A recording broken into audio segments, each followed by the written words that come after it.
Bapak-bapak, ibu-ibu, wabil khusus narasumber yang alhamdulillah sudah hadir dari tadi. Sebelumnya saya sampaikan dua pantun dulu nih. Ada pantun. Ini salah satu cara biar bilang cakep itu bawa pantun. Sungai Mahakam airnya bersih, naik rakit seorang brigadir. Kami ucapkan terima kasih pada peserta yang sudah hadir. Itu lagi. Kain dijual panjang sekilan, bunga dipetik di dalam kolam. Selamat datang hadirin sekalian. Izinkan kami mengucapkan salam. Assalamualaikum warahmatullahi wabarakatuh. Alhamdulillah, salatu wassalamu ala rasulillah wa ala alihi wa sahbihi wa mawala. Bapak-bapak, ibu-ibu yang dirahmati Allah subhanahu wa ta'ala, pertama kita bersyukur tentunya hari ini bisa hadir di majelis ini dengan dua narasumber. Yang pertama dari Semarang, yang kedua dari Kabupaten Tegal, gitu ya. Sebelum tadi saya perkenalkan dua narasumber yang akan kita ikuti pada kesempatan siang hari ini. Perlu mungkin tadi tema kesempatan pada siang hari ini adalah implementasi Merdeka Belajar. Di mana istilah Merdeka Belajar ini kan baru tren di masa menteri yang sekarang ini, yaitu Pak Nadiem Makarim, yang terkenalnya dengan sebutan Mas Menteri, gitu ya, karena masih muda, gitu ya. Kata beliau bahwa untuk pendidikan itu ada dua unsur penting dalam pendidikan. Yang pertama adalah merdeka belajar, yang kedua adalah guru penggerak. Maka kemudian sekarang persyaratan untuk jadi kepala sekolah, untuk jadi pengawas, salah satu yang menjadi syarat harus ada menjadi guru penggerak. Walaupun mungkin dalam prakteknya guru penggeraknya itu lebih mudah daripada senior-seniornya yang mereka bukan guru penggerak. Bapak-bapak, ibu-ibu hadirin yang dirahmati Allah,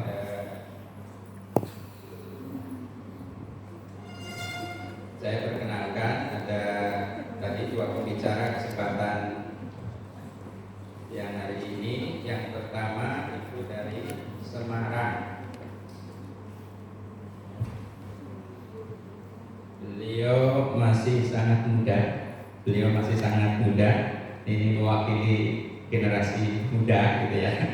Beliau adalah Dr. Muhammad Abdul Basir, MPD, lahir di Semarang 8 Oktober tahun 1983. Nah, ini masih muda, berarti ini hampir sama dengan wakil gubernurnya. Wakil gubernurnya itu lahir tahun 1984. Jadi selisih 1 tahun. Beliau tinggal di Semarang. Kemudian sekarang ini beliau menjadi dosen, menjadi pengajar di Unisula Semarang. Pendidikan beliau S1-nya itu matematika Universitas Negeri Semarang, S2-nya pendidikan matematika juga di kampus yang sama, dan S3-nya juga pendidikan matematika di kampus yang sama.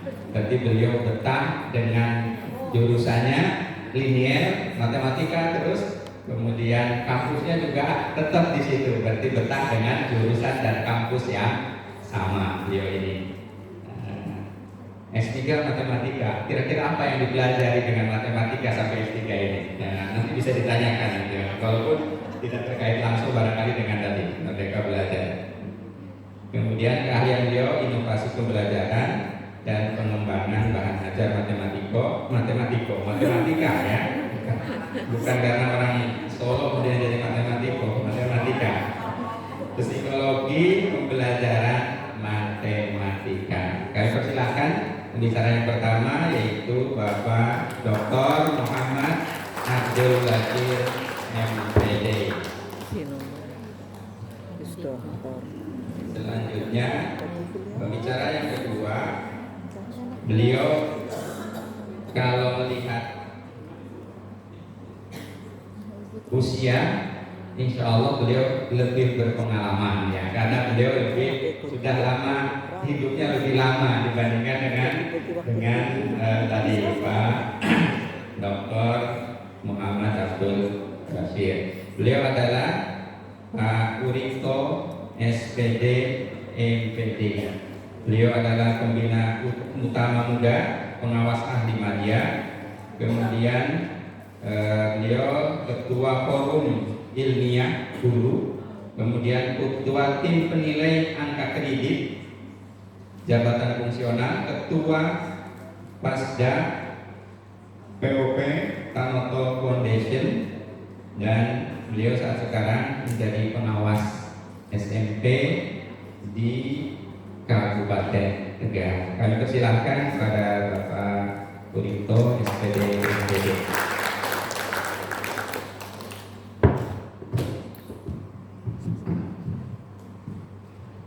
Selanjutnya kita ini ada sekarang waktu jam 11.18 jam 11.18, nah 11.20 lah. Kita ada waktu kurang lebih 1 jam. Nanti paparan beliau masing-masing 20 menit, kemudian tanya jawab 20 menit. Cukup ya Bu? Pak, cukup? Nah, karena ini tidak ada makan siang ya. Tidak ada makan siang gitu ya. Jadi snack juga nggak ada. Makanya tadi kalau siap sampai buka bersama monggo nanti. Sebagai kehormatan kami beri kesempatan kepada beliau Bapak Urito. Nah, jadi untuk menyampaikan 20 menit Pak Urito. Nah, monggo. Bismillahirrahmanirrahim. Assalamualaikum warahmatullahi wabarakatuh. Salam sejahtera untuk kita semua. Terima kasih kepada segenap panitia pembawa acara, Bapak dan Ibu semuanya, rekan saya dari narasumber dari Semarang. Syukur alhamdulillah pada siang hari ini saya dan kita semua dihadirkan atas ridha Allah Subhanahu wa taala dalam rangka melaksanakan satu kegiatan workshop pendidikan dengan judul workshop program prioritas pendidikan bidang PAUD, Ditmas dan Ditma, yang bersama Bapak Dr. Haji Abdul Bakir selaku Wakil Ketua Komisi 10 DPR RI di Republik Indonesia. Bapak Ibu, hari Sabtu saya di WA oleh Mas Imam Widianto Bapak Urito untuk berkenan menyampaikan masalah terkait dengan kurikulum Merdeka dan implementasinya khususnya di Kabupaten Tegal. Durasi berapa menit Pak Imam? Durasinya maksimal 45 menit. Ternyata 45 menit itu harus dibagi dua dengan Pak Basir. Terus bagaimana saya mau menyampaikan apa yang akan disampaikan? Begini saja biar nanti interaktif. Kebetulan saya sudah membuatkan PowerPoint-nya, presentasinya sudah ada. Fokus dan tema yang akan kita sampaikan Pak Basir semoga berbeda dengan Pak Jenengan karena kita juga tidak komunikasi. Moga-moga kalau sama ya saya bersyukur karena saya duluan yang menyampaikan. Moga-moga kalau Pak Basir diterisik dari perguruan tingginya saja. Kalau saya di IDAS. Bapak Ibu, kebetulan saya membuatkan PowerPoint-nya, berdiri saja ya, biar mantap lah, ya biar merdeka. Kata Pak Ustadz Firman, berdiri saja kalau cocok biar mantap, di foto kan kelihatan. Kalau di foto biasanya dimasukkan status ya Bapak. Bapak Ibu semuanya yang kami muliakan, saya hanya ingin menyampaikan mana merdeka. sesuai dengan judulnya saja kurikulum merdeka. Merdekanya yang mana? Ini yang ingin disampaikan. Dan bagaimana implementasi merdeka itu? Bapak Ibu, monggo di next saja. Nah ini Bapak Ibu, perjalanan kurikulum di negara kita ini sudah melewati 12 kali pergantian. Sejak tahun 1947 yang kita namakan dengan namanya Lilpret, perencanaan pengajaran pada waktu itu, dan seterusnya sampai kurikulum merdeka ini kemarin dicanangkan tahun 2022. Jadi kita sudah sejak merdeka sampai sekarang sudah berganti selama 12 kali kurikulum. Kebetulan kalau ada mahasiswa saya yang berpendidikan ekonomi di UPS mungkin sudah ngerti kalau auditor itu ngajarkan terakhir kurikulum. Jadi detail-detail kurikulum ini ya insya Allah kita bersama-sama belajar di sini. Masing-masing kurikulum ini punya karakteristik, punya ciri khas sendiri-sendiri. Sejak tahun 47 itu muatannya adalah kurikulumnya berpolitik. Politiknya bagaimana mengusir Belanda. Seterusnya, nah kita pegang saja sejak tahun 2004 yang terkenal dengan KPK.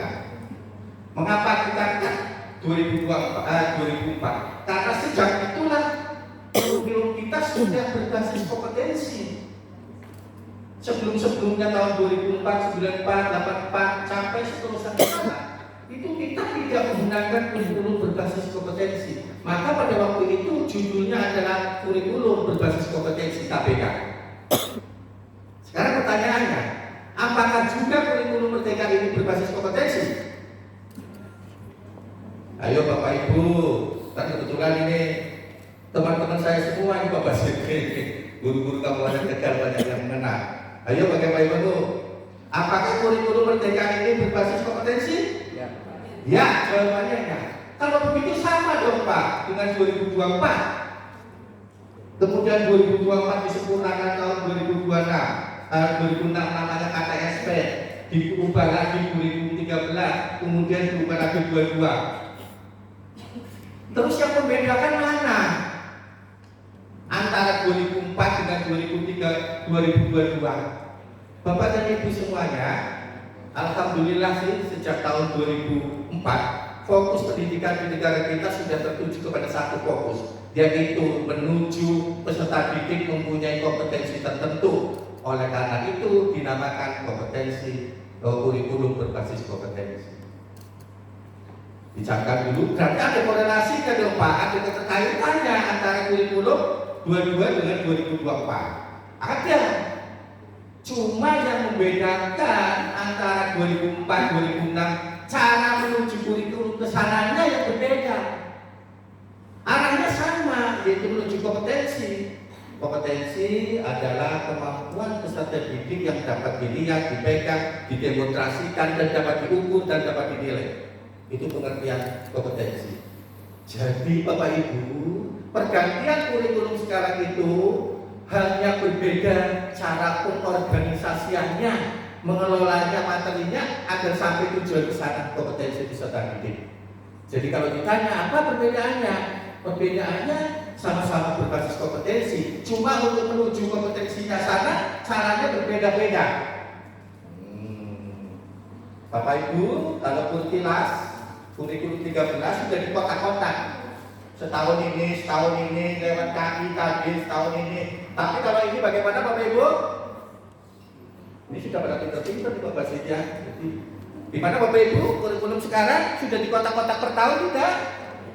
Tidak. Di kotak-kotaknya dasarnya fase.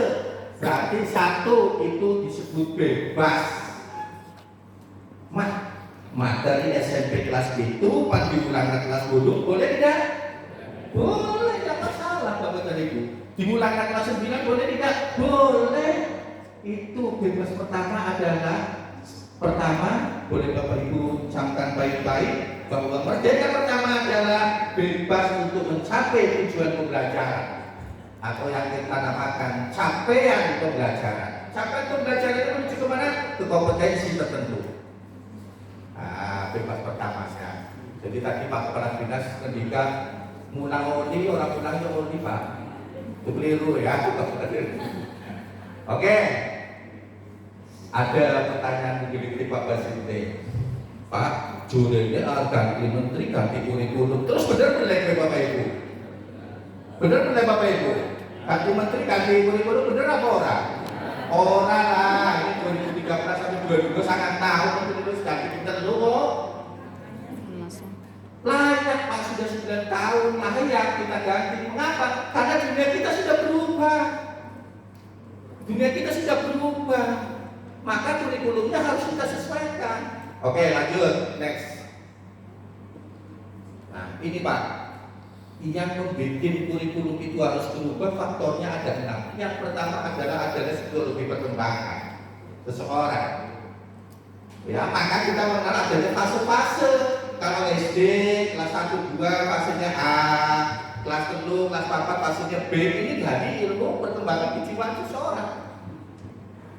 Mengapa? Ini dari ilmunya itu karena di bagian kajian akademisnya, karena akademisnya para profesor yang diberikan kepada kementerian, itulah salah satunya itu. Yang kedua, adanya aliran konstruktivisme. Untuk mencapai kompetensi ke sana harus secara bertahap, konstruktif, membangun. Tentu yang namanya negara itu kan punya politik, visi misi. Maka ada pengaruh yang ketiga, yaitu adanya politik visi misi. Presiden pengen apa? Pengen apa? Dari dulu yang namanya pendidik, peserta didik untuk mencapai ketakwaan terhadap Tuhan Yang Maha Esa, mandiri dari dulu sudah ada Pak. Apalagi yang di Muhammadiyah, Ma'alim, Uli Tuhan, wis biasa ya Pak Abdul Baca yang tua. Saya ini baik juga namanya profil pelajar pajak dan juga proyek Pak Bimba. Padahal dengan tabik wis biasa Pak. Ya, saya ngomong sama guru-guru Ma'arif, Muhammadiyah, Uli Tuhan dan sebagainya dengan terus biasa ya Pak. Esuk salaman, yang enggak kasus tanda rusak. Uli Tuhan yang STPIP kalau ngaji sampai kedengaran ke kantor saya dinas dibuka. Wah banter banget, dia nggak apa-apa kalau kita ngasih A. Saya, lah sekarang dibuat namanya P5 apa Bapak Ibu?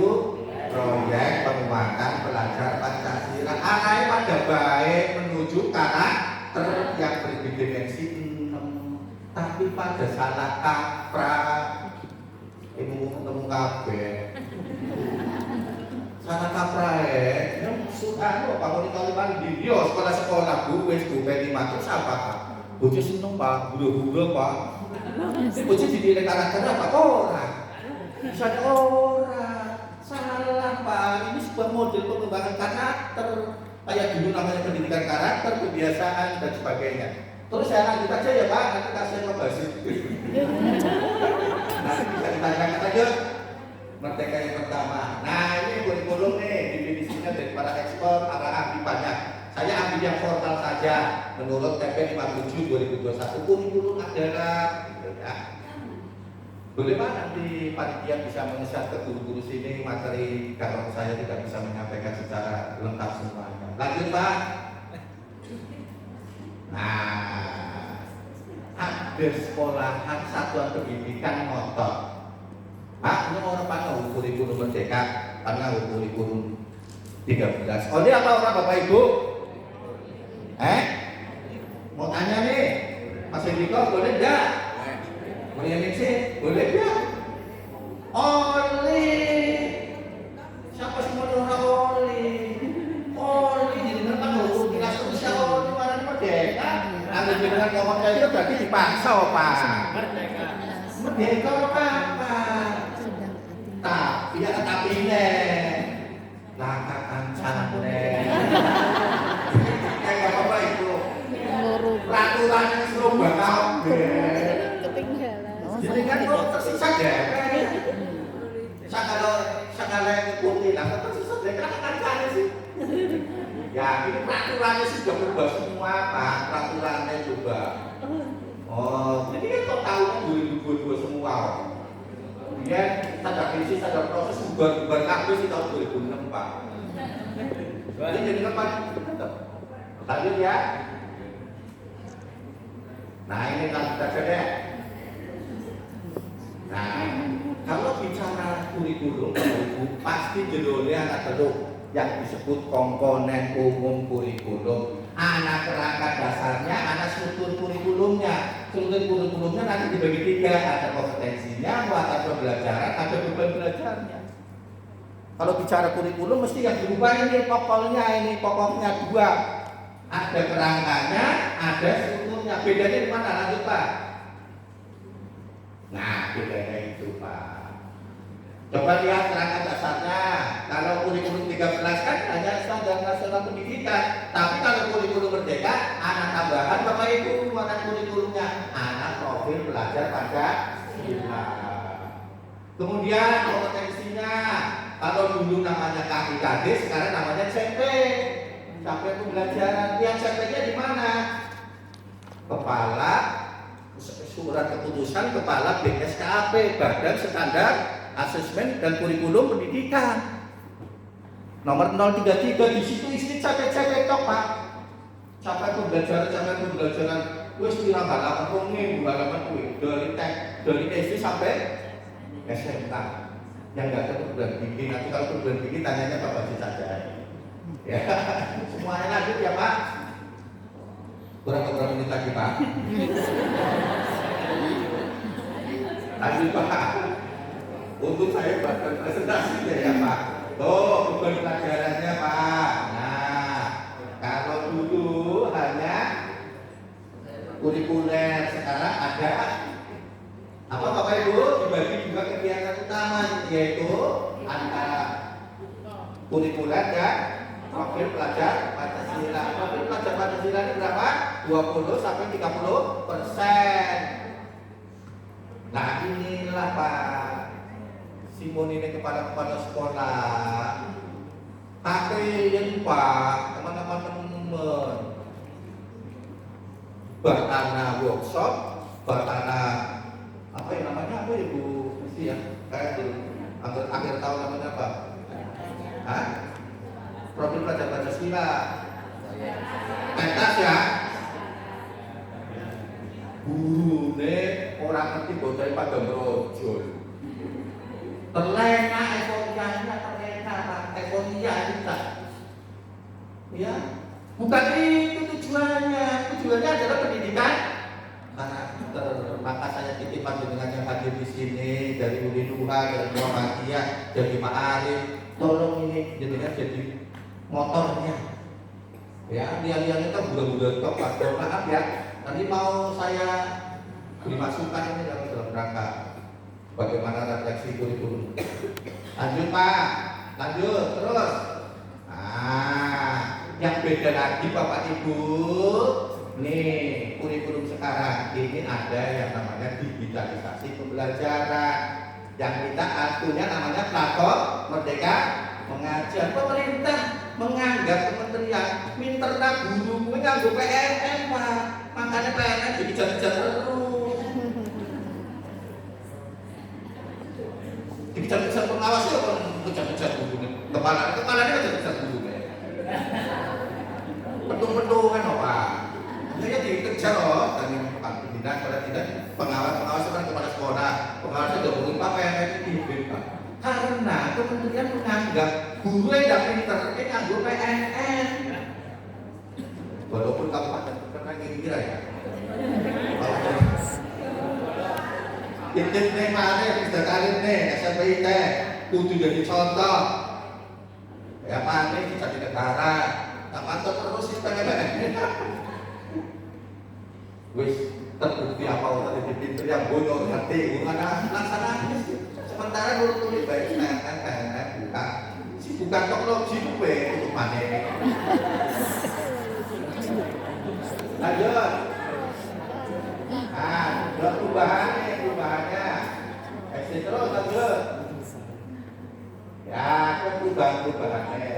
SMP terus lah SD, kelas C, kelas terus Berarti bebas yang kedua apa Bapak Ibu? Mandiri yang kedua bebas mengalokasikan jam pelajaran. Nyong nang SMP kene 20% baik Pak. Berarti kan bebas kan karena 30% berarti ada kebebasan. Bebas yang kedua. Bebas yang ketiga pimpin Pak. Ayo. Sekolahan bebas memilih. Kan nganggo mandiri berubah, mandiri berbagi ya bebas. Anak dulu apa mana? Bebas mana? Ya Bapak Ibu bebas di dalam melaksanakan proyek profil pelajar Pancasila. Temanya dia ya apa temanya dia. Sebenarnya Pak Menteri ini sudah luas banget Pak dengan kurikulum ini. Luas banget, saya acungi jempol luas. Tapi saking luas si males aja udah males.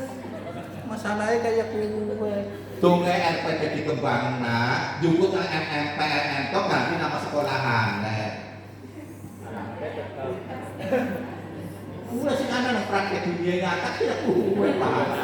Dunia nyata. Ya wis lah nanti tanya jawab saja ya Pak. Ini karena waktunya sudah disempit ini nanti Pak Basisnya dari Semarang ke sini kan ya. Saya sudahi dulu ya Pak, materi masih banyak. Begitu Mas Imam Jayanto. Itu dulu ya. Karena waktunya bergantian 20 menit dulu ya Bapak Ibu. Nah, nanti kalau disambung nanti kita lanjutkan. Terima kasih. Wassalamualaikum warahmatullahi wabarakatuh.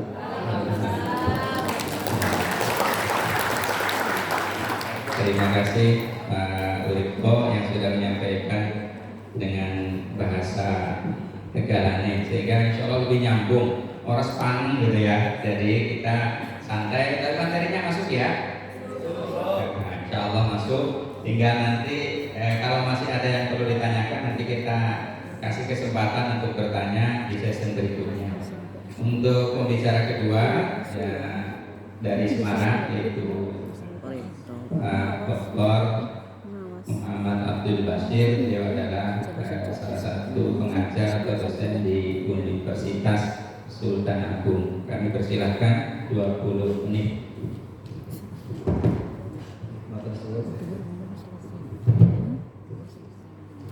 Assalamualaikum warahmatullahi wabarakatuh, Bapak Ibu. Ya sepertinya ini jam-jam ngantuk, melelahkan dan terberat bagi siswa untuk belajar. Apalagi materinya adalah matematika. Wah, terus pasti ketika saya 8 tahun sebelum di Unisula Universitas Islam Sultan Agung, saya mengajar di SMA Negeri 6 Semarang. Jadi kalau pas jam 7-8 itu pasti datangnya banyak terlambat. Alasannya macam-macam, ada yang sholat duhur jamaah di masjid, ada yang dari kantin belum selesai, ada yang dari kamar mandi dan sebagainya lah. Sehingga ya banyak yang belum sore gitu ya. Belum bahasa Jawanya yang belum sore ya. Baik, untuk meregangkan otak kita yang cukup lelah karena gak ada kopi, gak ada es teh gitu. Kita penyegaran pikiran aja dulu. Moga Bapak Ibu bisa berdiri.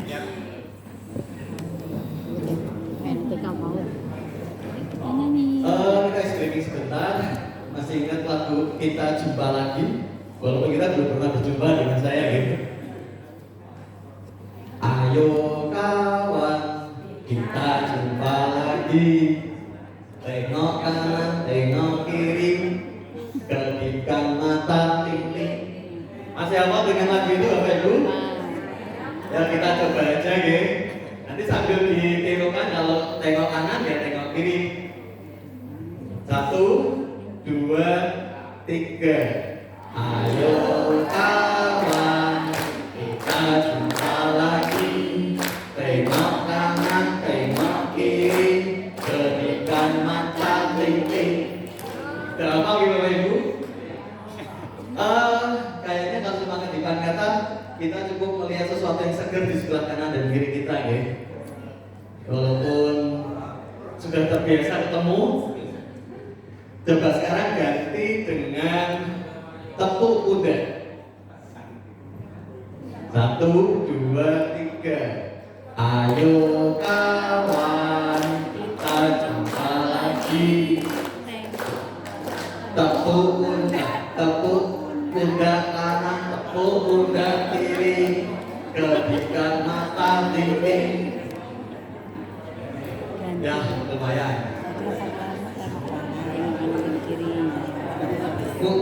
Kudanya kurang keras ditepuknya deh, biar meleng gitu deh. Sekali lagi berarti coba kira-kira baiknya apa? Ini sebenarnya bisa untuk semua mata pelajaran. Kalau mata pelajaran olahraga kita juga bisa ganti dengan lompat depan, lompat belakang, lompat samping. gadikan mata, ting-ting. Ya kita coba sekali lagi dengan cubit ya. Boleh sekeras-kerasnya wes. Kalau jengkel ya mungkin ini kesempatan diberikan. 1, 2, 3, ayo kanan, kita jumpa lagi. Cubit kanan, cubit kiri, gadikan mata, ting-ting. Guru agama juga bisa. Gini. Kalau kita mulai ya, 1, 2, 3. Ayo kawan, kita jumpa lagi.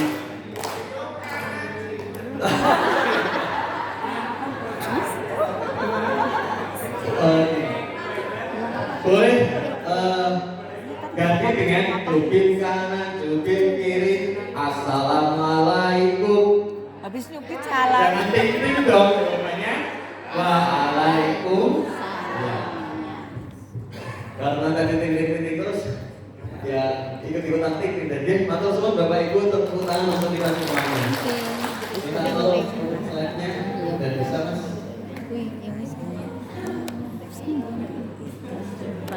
Ya, baik. Di kesempatan kali ini perkenalkan saya untuk berbagi tentang kurikulum merdeka. Sebelumnya saya di Unisula juga diamani sebagai lembaga kepala lembaga pengembangan pendidikan dan penjaminan mutu yang konsentrasinya terkait dengan Merdeka Belajar Kampus Merdeka, dan saya juga diamani oleh Ibu Biti sebagai duta kampus Merdeka. Nah, kali ini saya juga di Jawa Tengah diamani oleh organisasi profesi guru pendidik matematika. Jadi pendidik matematika itu anggotanya ada dosen dan guru. Jika pada tahun 2022-2024 saya diamani sebagai koordinator wilayah Jawa Tengah, sehingga di dalamnya juga kami mengembangkan ada bidang pengembangan guru, di mana kita juga sosialisasi di beberapa wilayah terkait dengan kurikulum merdeka. Di segmen kali ini saya akan mengambil tema tentang kurikulum merdeka, pembelajaran berkualitas bagi semua.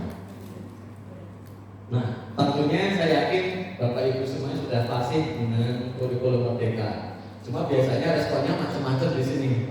Ada yang, wah alhamdulillah kurikulumnya ganti. Bagi yang senang bikin buku, lumayan nih proyek bikin buku pengembangan bahan ajar. Atau yang biasa bikin modul digital, wah lumayan ada proyek baru, ada segmentasi yang bisa menjadikan peluang. Tapi sebagian juga berpikir, mesti ribet lagi nih, harus beradaptasi dengan penyusunan kurikulum, membuat administrasi, dan tentunya banyak yang harus dipelajari.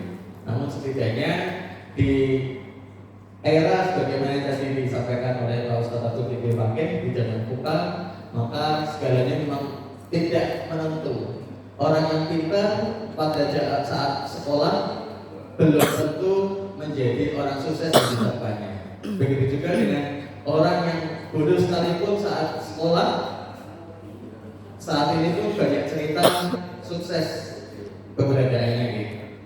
Dan suatu kebanggaan bagi seorang guru itu ketika lama tak berjumpa, tiba-tiba kita berpapasan dengan orang yang tanpa disangka-sangka, yang dulu seringkali kadang orang guru itu menyampaikan, wah kamu tidak punya masa depan dan sebagainya. Tiba-tiba saat ini ketemu dan dia menempuh pundak kita dan mengatakan bahwa dia sekarang sukses. Itu rasa kebanggaan yang luar biasa bagi seorang guru. Rasa yang tidak dimiliki oleh profesi apapun ya. Kalau seorang guru melihat atau mendengar mendengar kabar muridnya sukses, wah itu pasti diceritakan terus dan belajar ke teman di kelasnya selalu menjadi bahan cerita. Nah, kurikulum merdeka tadi juga sudah disampaikan oleh Pak Wirto berkaitan dengan memberikan keleluasaan kepada pendidik untuk menciptakan pembelajaran berkualitas sesuai dengan kebutuhan dan lingkungan belajar peserta didik. Jadi yang memegang peranan penting di sini adalah guru. Siapa menjadi segmentasi utamanya atau objeknya, yaitu adalah murid. Jadi kita senantiasa memikirkan bagaimana murid itu mengalami perkembangan yang signifikan. Sehingga fokus dalam pembelajaran tentunya adalah murid. Siapa lagi yang dipikirkan selain murid? Nah, di sini peserta didik mempunyai karakteristik tentunya yang berbeda-beda di setiap daerah. Namun perbedaan itu tidak untuk dibeda-bedakan. Sebagaimana tadi, konten bisa dipelajari, sumber belajar itu banyak sekali. Siswa dengan menggunakan dawennya itu bisa mengetahui bahkan melebihi dari guru. Namun yang utama yang tidak bisa dibentuk oleh gadget itu adalah bagaimana karakternya, literasinya, numerasinya. Bisa jadi gadget itu banyak manfaatnya, namun kalau tidak tahu penggunaannya akan menjerumuskan siswa tersebut. Bahkan sampai ke bentuk kalau tanpa HP itu dunianya hampa. Bahkan ketika dawennya diambil itu tangannya masih gini-gini terus. Malah berbeda-beda. Berikutnya, nah ini yang sekarang harus kita pahami semuanya, bahwa didiklah anak-anakmu sesuai dengan zamannya, karena mereka hidup bukan di zamanmu. Ini suatu pesan yang sangat menonjol bagi kita semuanya, sehingga kita harus mampu untuk bisa melayani sesuai dengan perkembangan zaman ini. Sehingga jangan disamakan dulu saya didiknya seperti ini, maka orang sekarang ya saya didik dengan bentuk seperti ini. Saya masih ingat betul, dan itu tidak pernah saya lupakan. Walaupun saat ini saya jago matematika, bahkan saya pernah di OSN Guru Nasional tahun 2012. Saya di SMP pernah dihukum oleh guru matematika saya dengan kaki satu berdiri, kedua tangan menjewer telinga selama satu pertemuan penuh. Itu tidak terlupakan itu. Jadi gara-garanya ketika guru itu menjelaskan, satupun mata tidak ada yang berani untuk menatap guru tersebut. Ketika ada, pasti ditunjuk. Kalau ditunjuk maju nggak bisa, ya sudah, langganan berdiri di depan. Terus intinya itu. Sehingga saya berupaya komen ketika saya menjadi guru matematika, saya nggak akan seperti itu. Berikutnya, nah ini adalah kurikulum, perkembangan kurikulum sebagaimana yang kita sudah fasih, yaitu kurikulum 2013. Cukup lumayan panjang dibanding nasib kurikulum yang lain. 2004 hanya 2 tahun bertahan, ganti 2004 ya, 2004 KPK, kita 2006 KKSP, 2006 tadi yang disampaikan Pak Wirto berubah di 2013. Nah, di kurikulum 2013 ini adalah para pandemi, kemudian di pandemi 2020-2021 kita mengenal ada kurikulum 2013 yang disederhanakan, yaitu kurikulum darurat. Selama pandemi 2021-2022 kita juga mengenal ada kurikulum 2013, kurikulum darurat, dan kurikulum merdeka di sekolah penggerak dan SMK mereka. Kemudian di saat ini kita sedang pemulihan 2022-2024, yaitu ada kurikulum 2013, kurikulum darurat, dan kurikulum merdeka sebagai opsi bagi semua satuan pendidikan. Namun dulu Bapak Ibu, apakah semua Bapak Ibu di sini sekolah sudah menerapkan kurikulum merdeka? Sudah. Alhamdulillah. Nah, harapannya besok di 2024 ini menentukan kebijakan kurikulum nasional berdasarkan evaluasi terhadap kurikulum pada masa pemulihan melihat pembelajaran. Semoga saja pandemi itu sudah nggak muncul lagi dan kita bisa hidup normal kembali. Terus, nah, apapun kurikulumnya, tentu saja gurulah yang menjadi pemain utamanya, karena yang membuat dalangnya di kelas itu adalah guru. Siapa lagi kalau bukan seorang guru yang bisa menskenario di dalam kelas. Sebagaimana guru itu adalah inspirator, di depan memberikan contoh, di tengah menyemangati, dan di belakang mendorong. Sebagaimana slogan dari Kiai Jatiwanto, ngaso suntulodo, mantio manungkaso, dan budi. Dayanya adalah guru yang senantiasa diharapkan oleh setiap muridnya. Lanjut. Nah, ini adalah benang merah pengembangan kurikulum. Jadi kurikulum Merdeka itu nanti melanjutkan arah pengembangan kurikulum sebelumnya. Ada beberapa poin, diantaranya adalah orientasi holistik, berbasis kompetensi, bukan konten, dan kontekstualisasi dan personalisasi. Holistik artinya kurikulum dirancang untuk mengembangkan siswa secara holistik, mencakup kecepatan akademis dan non-akademis, kompetensi kognitif, sosial, emosional, dan spiritual. Jadi di sini dibutuhkan suatu project, sehingga tidak hanya kemampuan kognitif saja yang diinginkan, tetapi bagaimana ketika siswa itu dihadapkan untuk kerja bareng. Apakah dia mampu bertahan atau egois? Begitu juga dengan sosialnya, apakah dia temperamen atau dia mau berbagi, dan spiritualnya segala sesuatunya pasti akan diserahkan kepada Allah SWT. Kemudian yang kedua yaitu berbasis kompetensi bukan konten, yang berarti kurikulum dirancang berdasarkan kompetensi yang ingin dikembangkan, bukan berdasarkan konten atau materi tertentu. Dan yang ketiga, kurikulum dirancang sesuai konteks, yakni harus mengoptimalkan bagaimana budaya yang ada di sekolah, misi sekolahnya apa, kemudian apa yang bisa diangkat dari lingkungan lokal, dan bagaimana kebutuhan dari siswa. Next. Nah, ini yang menjadi alasan kurikulum Merdeka membentuk pembelajaran yang sesuai dengan kemampuan siswa, serta memberi ruang lebih luas pada pengembangan karakter dan kompetensi dasar. Karena ada 3 hal. Yang pertama, pembelajaran berbasis project untuk pengembangan soft skill dan karakter. Kurikulum 2013 sebenarnya kan sudah banyak dipaparkan terkait dengan pendidikan karakter, ada 18. Namun pelaksanaannya kita belum sampai ke tahap monitoring dan evaluasi. Hanya muncul di dalam RPP. Namun di dalam pelaksanaannya bagaimana guru itu menanamkan sikap disiplin, di sini belum ada evaluasinya. Berbeda dengan yang ada di kurikulum Merdeka, sudah sampai ke tataran teknis bagaimana implementasi dan bagaimana monitoring serta evaluasinya. Yang kedua, fokus pada materi esensial, relevan dan mendalam, sehingga ada waktu cukup untuk membangun kreativitas dan inovasi siswa dalam mencapai kompetensi dasar seperti literasi dan numerasi. Yang memang ini dibutuhkan perjuangan bagi guru untuk meluangkan waktu, menyediakan waktu yang prima untuk pelayanan kepada siswanya di dalam upgrade kompetensi yang harus dikuasai oleh setiap siswa.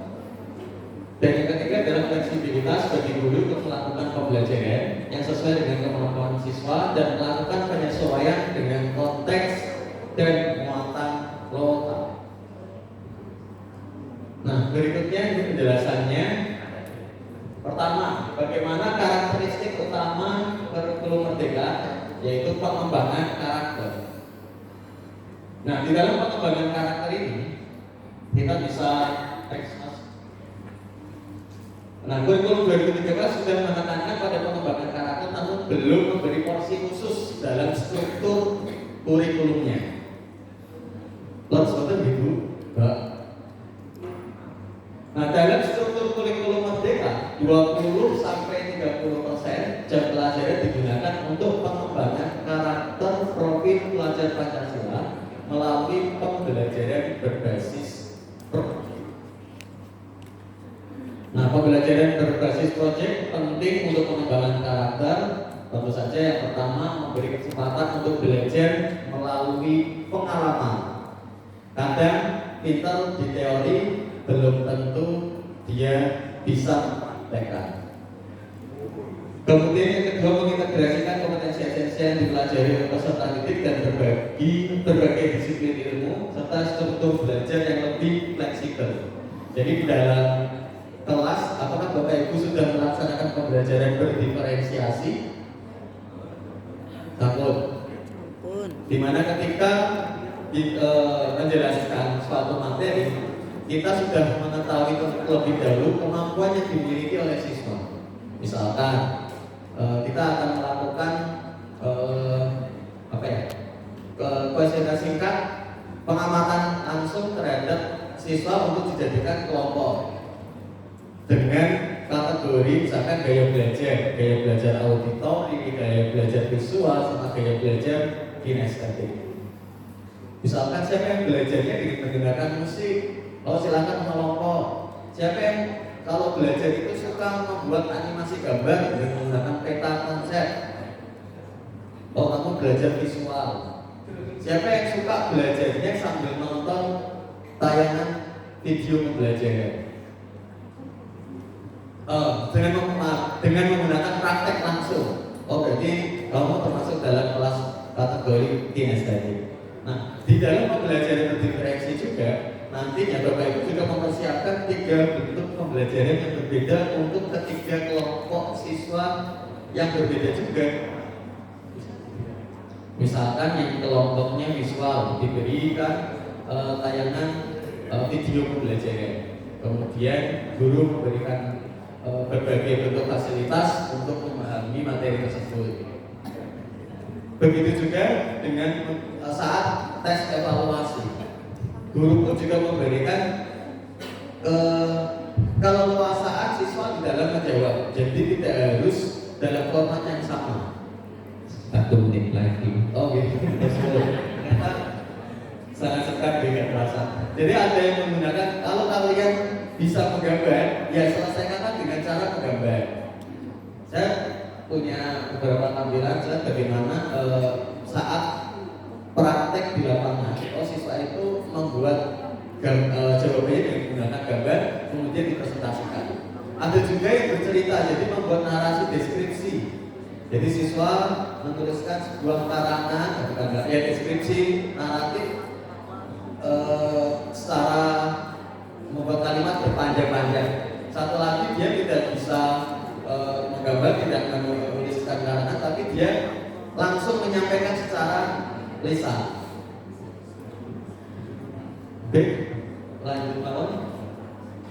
Nah, ini beberapa tema utama pembelajaran berbasis proyek. Saya yakin Bapak Ibu sudah melakukan ini, terutama bisa jadi ketika memperingati hari lahir sekolah atau saat akhir semester ya, ada semacam gelar karya. Berikutnya, jadi lanjut nomor. Sebenarnya masih banyak slide terkait dengan perkembangan ini, tapi ada beberapa yang materi esensial sudah banyak berkurang. Kalau di 2013 masih pakai KIKD, nah sekarang sudah berkurang. Coba tampilan sebelumnya. Nah, seperti ini saya ambil contoh untuk pembelajaran bahasa Indonesia ini sudah sangat berkurang, di mana saat kurikulum 2013 KIKD-nya dari 52 sekarang 22. Dan ini sudah menggunakan CP berkurang 57%. Begitu juga dengan matematika dan sains. Sehingga kalau zaman dulu itu kan guru terbebani dengan banyaknya materi yang harus diajarkan, karena takutnya itu nanti keluar saat ujian nasional. Sehingga mau tidak mau, yang penting efisien di dalam menjelaskan materi secara penuh. Wis mudeng orang mudeng karepmu orang karepmu, sehingga yang penting materi tersampaikan. Lalu sebetulnya gitu. Pastinya sudah dibahas. Mohon maaf, nanti saya bisa dibagikan atau sudah. Mohon maaf. Wassalamualaikum warahmatullahi wabarakatuh. Waalaikumsalam warahmatullahi wabarakatuh. Terima kasih, ini dua pembicara sudah memaparkan dengan gayanya masing-masing ya. karena memang ada yang usianya mungkin seperti usia orang tuanya gitu ya, dengan pembicara yang kedua ini. Tetapi intinya dari kurikulum ini, kurikulum Merdeka itu kan memberikan keleluasaan, keluasan untuk bagaimana, tetapi tujuannya harus tercapai. Yaitu tujuan tercapai apa? Kompetensinya apa yang ingin dicapai tadi? Nah, profil pelajar Pancasila. Walaupun profil pelajar Pancasila itu masih abstrak juga, gitu ya, perlu tadi. Intinya adalah kalau kita kembalikan kepada ajaran Islam, intinya mendidik anak itu adalah bagaimana mereka memiliki akhlakul karimah, sehingga mereka memiliki akhlak kepada penciptanya, memiliki akhlak kepada orang tuanya, memiliki akhlak kepada gurunya, memiliki akhlakul karimah kepada teman dan masyarakat di sekitarnya. Selanjutnya, ini kan kita sudah masuk waktu zuhur, tetapi kita undur sampai 20 menit kemudian. Kami berikan kesempatan kepada Bapak Ibu untuk memberikan pertanyaan kalau sekiranya masih ada yang perlu penjelasan. Monggo.